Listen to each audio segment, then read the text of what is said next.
जय श्री कृष्ण।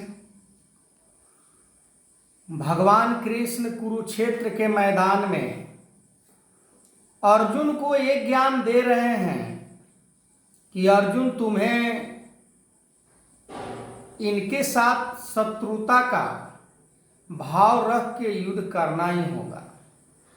पर अर्जुन युद्ध से इनकार जाते हैं कि मैं युद्ध नहीं करूंगा, पर उनके लिए जो धर्म युद्ध रूपी तय किया गया था उसे तो उन्हें मानना ही पड़ेगा। यदि परमात्मा को प्राप्त करना है, यदि भगवान को प्राप्त करना है, तो गुरु का वचन मानना ही होगा। और परमात्मा की प्राप्ति में सबसे बड़ा जो शत्रु है वो हमारा लोभ है, वो हमारा स्वार्थ है, वो हमारा कामना है, वो हमारा इच्छा है। पर आज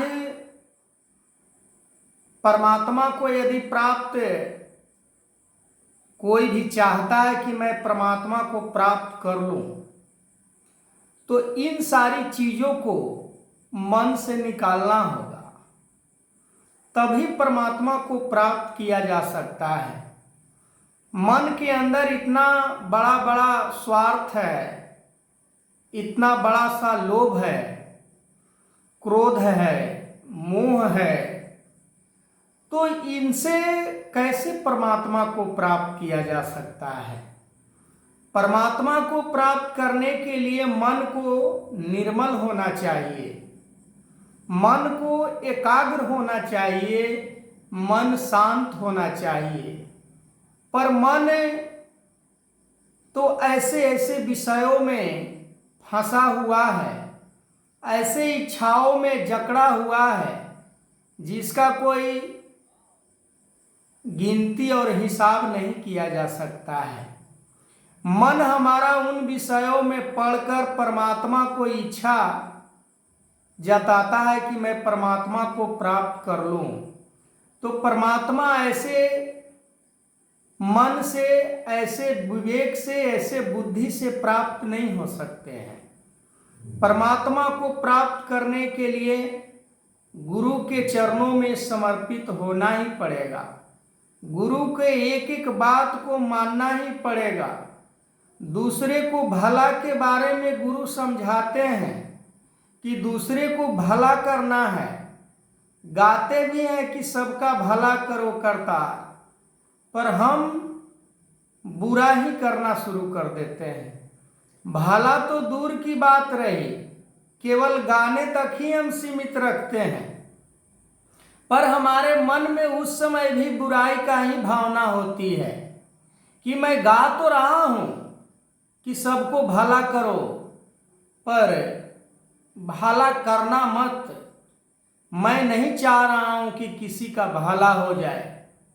तो ऐसे विवेक वाले, ऐसे बुद्धि वाले, ऐसे ज्ञान वाले कभी परमात्मा को नहीं प्राप्त कर सकते हैं। परमात्मा को प्राप्त करने के लिए जैसे भगवान कृष्ण के चरणों में अर्जुन समर्पित हैं, फिर अर्जुन के लिए जो भी आदेश निर्देश आता है भगवान कृष्ण के द्वारा, वो तैयार हो जाते हैं। युद्ध करना कोई साधारण सी बात नहीं है।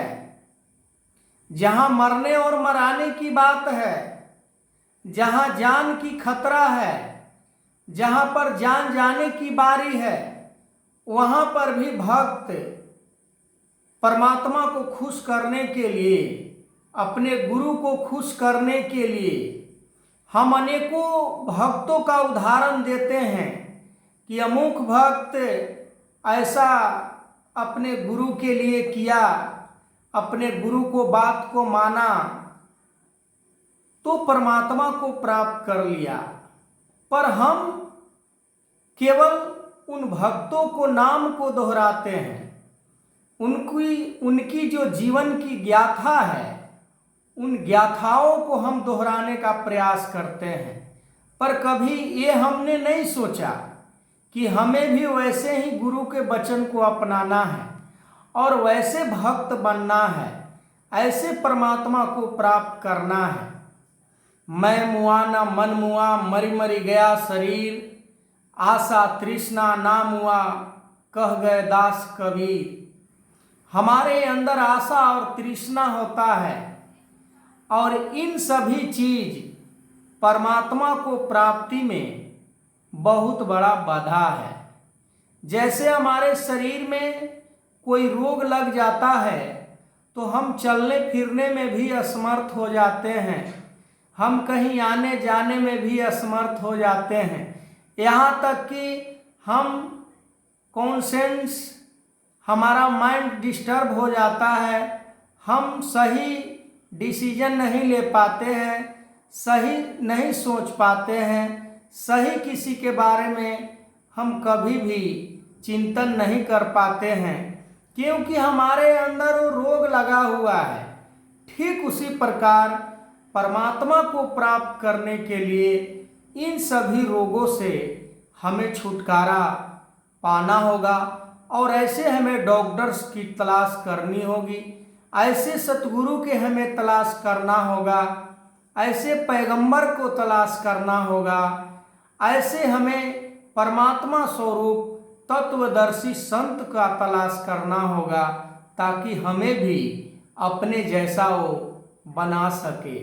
हम पारस पत्थर की उदाहरण देते हैं, बार बार सुनने के लिए मिलता है कि पारस जो होता है वो सोना बना देता है लोहा को भी, पर हम वैसा शिष्य क्यों नहीं बनते जो हमारा गुरु पूरे संसार में आज रोशनी की तरह चमक रहा है, पूरे संसार में मानवता का पैगाम देते चल रहा है, पूरे संसार में इंसानियत कायम करते चल रहे हैं, पूरे संसार में मिलवर्तन, भाईचारा, एकता कायम करते हुए जीवन हर समय मानव कल्याण में लगाते चले जा रहे हैं।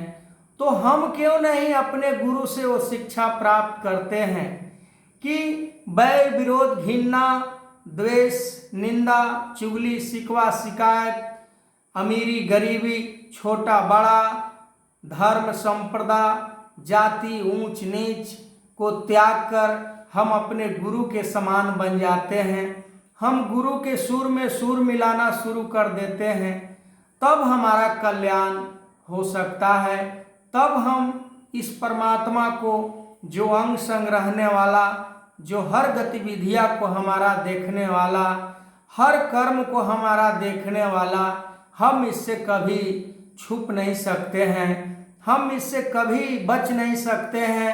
चाहे कितना भी हम किसी प्रकार के सत्य को हम छुपाने का प्रयास करें, सच्चाई को छुपाने का प्रयास करें, पर ये निराकार परमात्मा सब कुछ जान रहा है।